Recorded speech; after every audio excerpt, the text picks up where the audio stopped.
जय माँ काली मित्रों, आपका मेरे चैनल माँ काली माँ दुर्गा शक्ति संवाद में एक बार फिर स्वागत है। मित्रों, मैंने जो श्रृंखला शुरू की है ये उसका तीसरा भाग है। पिछली दो श्रृंखलाओं में मैंने आपको बताया है कि व्यक्ति के शरीर पर सवारी क्यों आती है, और दूसरे भाग में मैंने बताया है कि सवारी किस प्रकार आती है।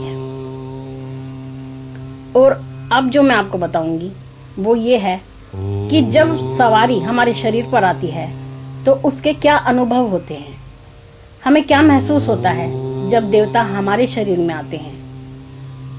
देखिए, जब देवता एक मनुष्य के शरीर में आते हैं तो उसमें बहुत तरह के परिवर्तन होते हैं। उसके व्यवहार में परिवर्तन होता है, उसके बोलने के तरीके में परिवर्तन होता है, उसकी आवाज में भी परिवर्तन होता है। जो वो सामान्य रूप से उसकी आवाज होती है, उसकी आवाज बदल जाती है। जो उसके बोलने का लहजा होता है, तरीका होता है, वो भी बदल जाता है। सामान्य रूप से वो किसी और लहजे में बात करता है, और जब देवता आते हैं तो जो लहजा होता है वो बिल्कुल बदल जाता है। कोई अगर तेज तेज बोलता है तो वो धीरे बोलता है।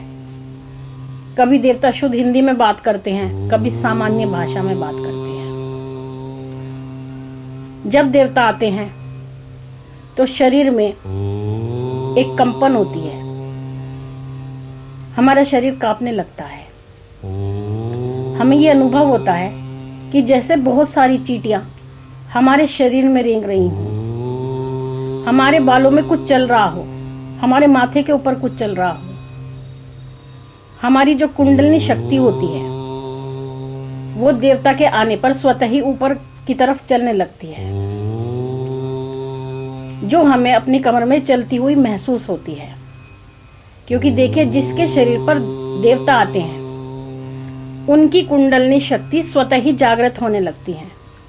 उसके लिए उन्हें कोई ध्यान इत्यादि करने की आवश्यकता नहीं होती। देवता की किरणें शरीर में आते ही कुंडलिनी अपने आप चलनी प्रारंभ हो जाती है, जिसका भक्त अनुभव करता है। मैं भी करती हूँ, मेरी कुंडलिनी शक्ति भी चलती है, जो रेंगती हुई मुझे महसूस होती है अपने सर तक। लेकिन जब देवता जाते हैं तो वो शांत हो जाती है। पसीना आने लगता है, हाथ पैरों में ऐसा लगता है जैसे जान नहीं है। किसी किसी का शरीर ऐसा होता है कि शरीर में से जैसे जान निकल रही हो।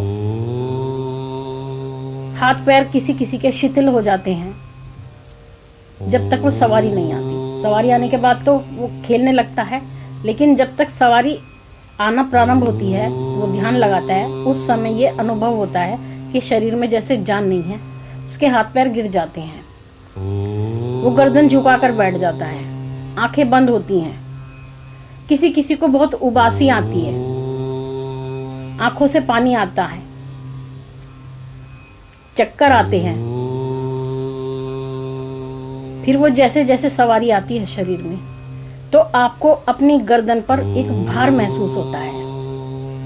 अपने कंधों पर बहुत ज्यादा ऐसा लगता है जैसे किसी ने बहुत भार रख दिया हो, कोई भारी वजन रख दिया हो, जिसके कारण से आपके कंधे दबे जा रहे हैं। आपकी गर्दन में बहुत दर्द होता है, क्योंकि जो सवारी होती है वो शीश पर आती है।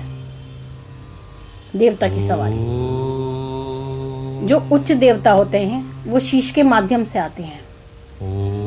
और जो लोग प्रेत की सवारी भी लेते हैं, मुस्लिम भाई भी हैं जो पीरों की सवारी भी लेते हैं, तो उनकी सवारी आंखों के द्वारा भी आ जाती है, मुंह के द्वारा भी आ जाती है।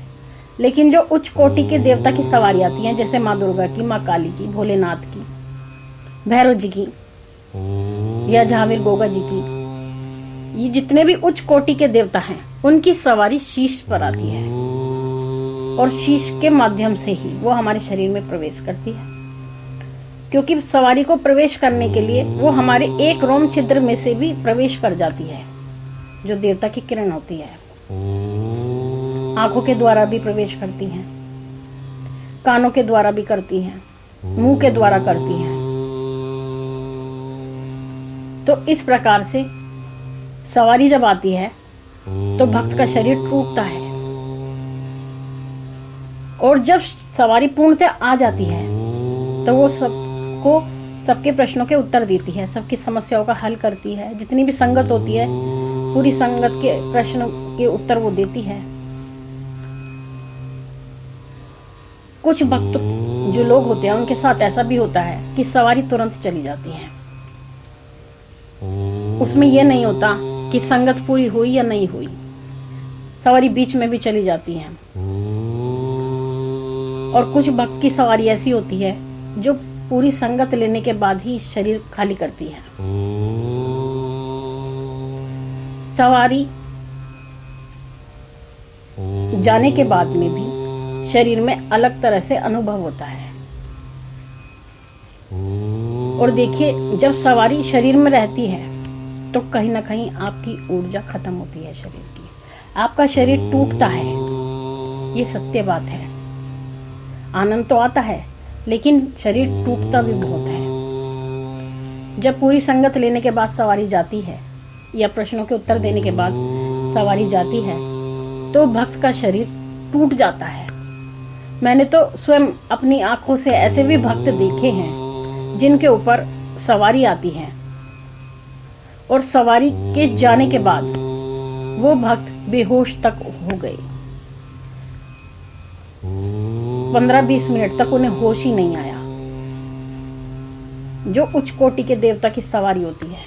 और फिर ये इस बात पर भी निर्भर करता है, जैसे कि कुछ भक्त सवारी लेते हैं और संकट काटते हैं, जैसे भूत प्रेत के संकट होते हैं किसी के शरीर पर, तो वो संकट काटने के लिए उससे जो जितनी शक्ति उस संकट में होती है उससे ज्यादा शक्ति वाली सवारी आती है।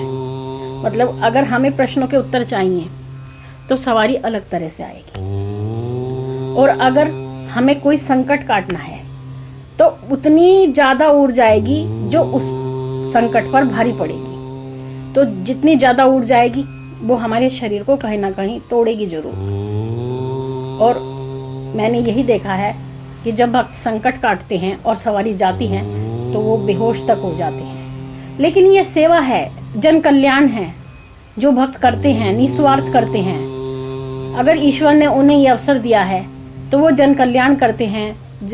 इस संसार में जो परेशान मनुष्य हैं, दुखी हैं, जिन्हें कोई रास्ता दिखाई नहीं देता, वो उनकी समस्या का हल करते हैं, उनकी सहायता करते हैं। और माँ भगवती इससे प्रसन्न होकर, या जिस देवता की भी वो सवारी लगाते हैं या लेते हैं, वही देवता उन्हें प्रसन्न होकर आशीर्वाद देते हैं, उनकी मनोकामनाओं को पूर्ण करते हैं और अपने आगे आने वाले जीवन को भी वे बहुत सफल बनाते हैं।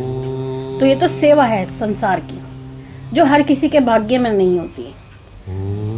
ये तो ईश्वर की दया है। और अगर किसी के पास ये दया है तो मेरा ऐसा मानना है कि हमें उन लोगों की परेशानियों का हल करना चाहिए जो परेशान हैं, जिन्हें कोई रास्ता दिखाई नहीं देता। ऐसे लोगों की निस्वार्थ सेवा करनी चाहिए। तो सवारी जब आती है तो इस तरह के अनुभव होते हैं, मैंने आपको बताए हैं। आशा करती हूँ आपको मेरे द्वारा दी गई जानकारी पसंद आई होगी। इसी प्रकार की जानकारी प्राप्त करने के लिए आप मेरे चैनल से जुड़े रहें। तब तक मैं भगवती से प्रार्थना करती हूँ, महारानी आपके भंडारे भरती रहे, वो हर खुशी आपकी झोली में डाले, जो आपकी इच्छा है वो सभी पूर्ण करें।